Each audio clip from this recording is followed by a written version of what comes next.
আসসালামু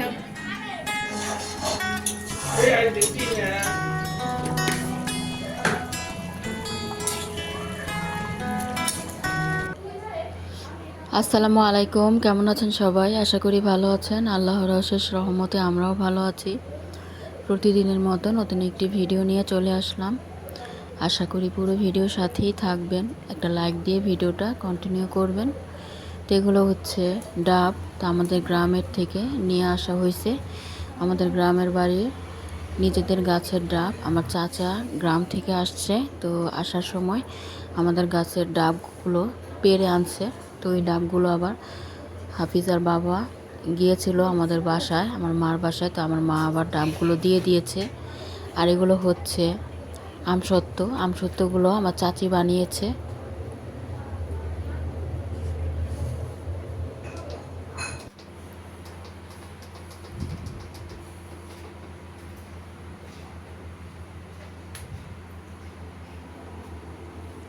তো ওটা ছিল কালকে রাতের ভিডিও। তো রাতে নিয়ে আসছিল, তো একটু ভিডিও শ্যুট নিয়ে নিয়েছিলাম। তো এখন পরের দিন সকালবেলা, সবাইকে শুভ সকাল। তো সকাল থেকে ভিডিওটা শুরু করলাম।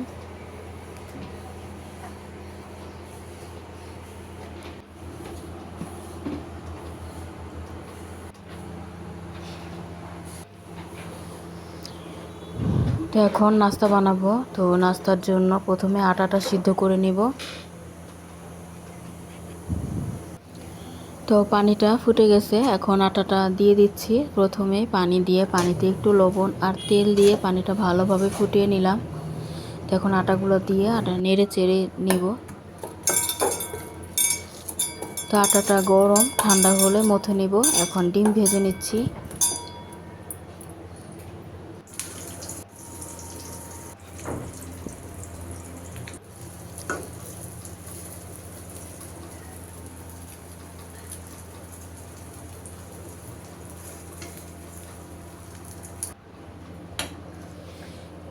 ডিমটা ভেজে নিয়ে এরপরে প্লেটে ঢেলে রাখলাম। আর পরোটা বানিয়ে নিলাম। তো দুইটা পরোটা দুজনের জন্য বানাবো। বানিয়ে এখন তো ভেজে রেডি করে নাস্তাটা দিলাম।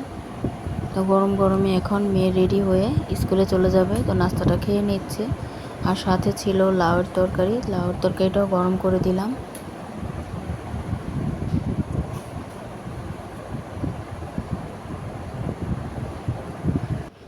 আর এদিক দিয়ে বাকি যে রুটিগুলো ওগুলো বানিয়ে নিয়েছি। আর এখানে ফ্রিজ থেকে বের করলাম আর কি যা যা রান্না করব। প্রথমে ডালটা ধুয়ে, মসুর ডালটা এবার প্রেসার কুকারে দিয়ে দিলাম। আর একটু হলুদের গুঁড়ো, লবণ আর 2টা কাঁচামরিচ চিড়ে দিয়ে দিলাম। তো হঠাৎ করে আমার মা ফোন দিয়ে বলল তারা আসবে আমাদের বাসায়, আমার ভাইয়ের বউ আসবে। তো আমার হাতের বউয়া ভাত খাবে। তো প্রথমে মাছ বের করেছিলাম, পরে এবার মাছ রেখে দিয়েছি। তো এখন এই তো বউয়ার প্রিপারেশন নিই। তো রাইস কুকারে প্রথমে বোয়াটা বসাচ্ছি। তো আজকে আলু দিয়ে বোয়া বানাবো। তো চালের সাথে আলুও কুচি করে নিয়ে ধুয়ে ভালো মতো নিলাম। তো এখন রসুন কুচি, শুকনা মরিচ আর পেঁয়াজ কুচি দিয়ে একটু ভেজে নিব।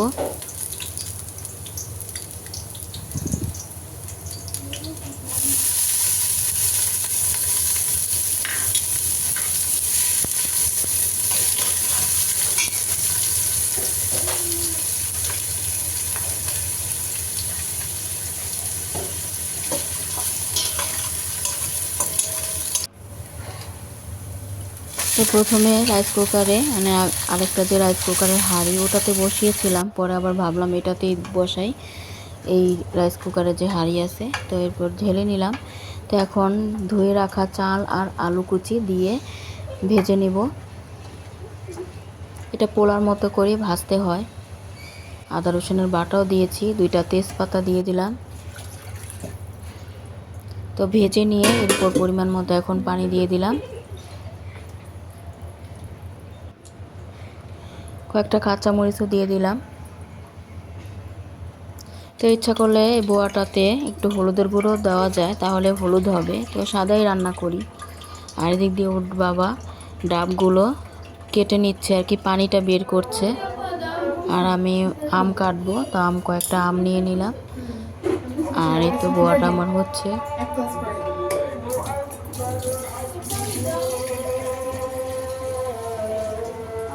আমার মেয়ে 1টা বাজে টিফিনের টাইম দেয় আর কি, ওই টাইমে চলে আসছে। তো আমাদের বাসার সামনেই তো স্কুল, তো আসলোই ওকে বললাম। তো এরপর ডাবের পানি দিলাম, ডাবের পানি খেয়ে আবার চলে গেছে। তা আমি এদিকে একটু ট্যাং গুলিয়ে নিচ্ছি।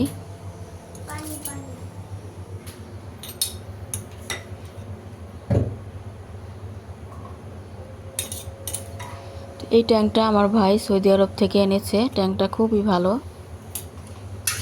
বড় ডিবা এনেছে। তো আমাকেও আমার মা দিয়ে দিয়েছে। তো ট্যাংটা অনেক ভালো আর কি। তো গুলিয়ে নিচ্ছি।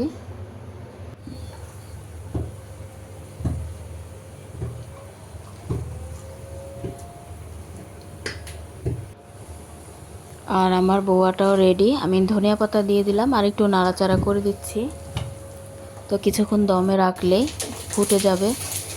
আর একটু করলা ভাজি বসাচ্ছি। তো করলা ভাজি তো আগেই কেটে ফেলছিলাম। আর এই মাছের ডিম দিয়ে আর কি করলা ভাজিটা করে নিচ্ছি, রুই মাছের ডিম দিয়ে। তো ভাবলাম এটা যেহেতু কেটে ফেলছি, তো করে ফেলি, রাত্রে খাওয়া যাবে। তো ডিমটা দিয়ে প্রথমে একটু কষিয়ে নিয়ে ভেজে এরপর করলা আর আলু কুচি দিয়ে দিলাম। আর এদিক দিয়ে আমি ভর্তা বানিয়ে নিচ্ছি। তো আলু ভর্তা বানালাম আর শুটকিটাও টেলে নিলাম। কাসকি শুটকির ভর্তা বানাবো। তো কাসকি শুটকির ভর্তাটা আমি ব্লেন্ডারে করে নিলাম। আর একটা বেগুন পোড়া দিয়েছি, বেগুন ভর্তা বানাবো। তো এখন কালো জিরা ভর্তা ব্লেন্ডারে করে নিব।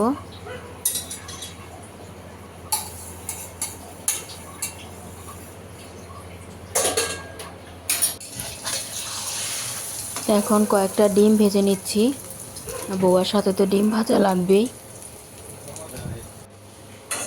তো এই তো আমার কয়েক ধরনের ভর্তা হয়ে গেল। আলু ভর্তা, ডাল ভর্তাটাও করে নিয়েছি। আর বেগুন ভর্তা, কালো জিরা ভর্তা, শুটকি ভর্তা, আর ছিল মিষ্টি কুমড়ার খোসার ভর্তা ফ্রিজে, ওটাও বের করলাম। 6-7 পদের ভর্তা বানালাম, ডিম ভাজলাম। আর এই তো আমার ভাইয়ের বউ, আমার মা চলে আসছে। এরপর খাবারটাও দিয়ে দিলাম। তো খেতে খেতে আবার এদিক দিয়ে বৃষ্টিও শুরু হয়ে গেছে। মাশাআল্লাহ, বাইরে অনেকই বৃষ্টি হচ্ছে, চারদিকে খুবই অন্ধকার হয়েছে।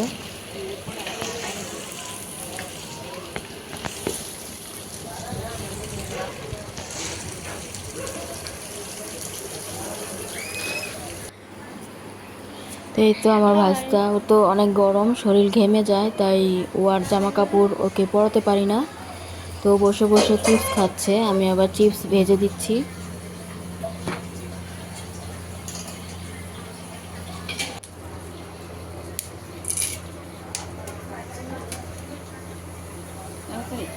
চিপসগুলো কিন্তু তেলে দিলে খুব সুন্দর ফুলে যায়, ভাজতে তো ভালোই লাগে।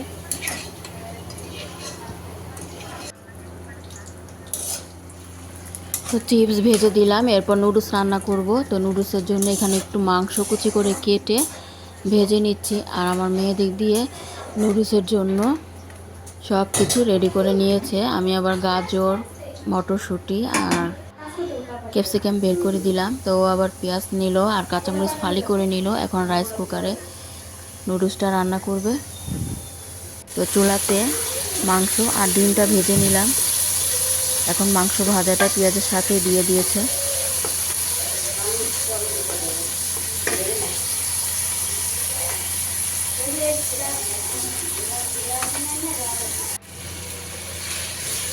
এরপর দিয়ে দিল গাজরটা। তো গাজরটা এখনো বরফ, আমি বললাম দিয়ে দাও, বরফ থেকে যাবে। আর চুলাতে নুডলসটা সিদ্ধ করে নিচ্ছি।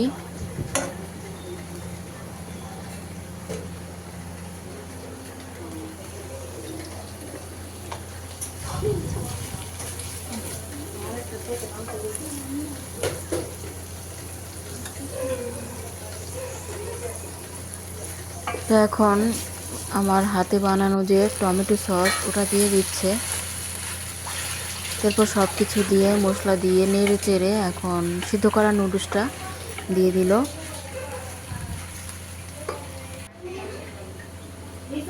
এই তো ভেজে রাখা ডিম।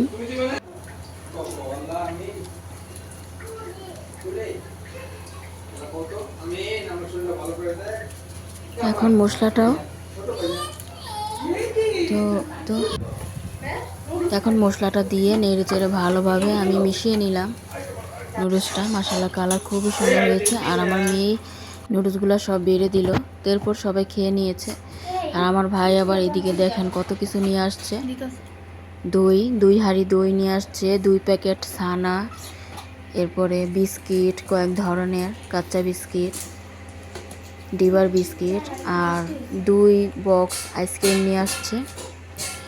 আর এই ভিডিওটা করার সময় আমার ভাইস্তা প্লেট আর চামচ দিয়ে খেলা করতেছে, তো ওইটারই শব্দ আসতেছে ঠাস ঠাস।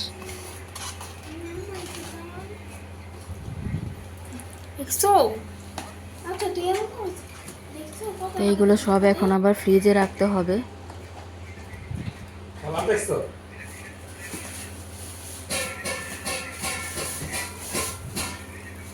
তো আইসক্রিম একটা হচ্ছে অরেঞ্জ ফ্লেভারের, একটা হচ্ছে হয়তো খিরসা হবে, ক্ষীর আইসক্রিম। তো এগুলো ফ্রিজে রাখলাম। এরপরে মাংস রান্না করে নিলাম। তো মাংসটা সন্ধ্যায় বসিয়ে দিয়েছিলাম প্রেশার কুকারে। তো মাংসটা আমার হয়ে গেছে। শেষ মুহূর্তে শাহি গরম মশলা আর ভাজা জিরের গুঁড়ো দিয়ে দিলাম। তো আজকের মতো ভিডিওটি এই পর্যন্তই ছিল। আল্লাহ হাফেজ, আসসালামু আলাইকুম।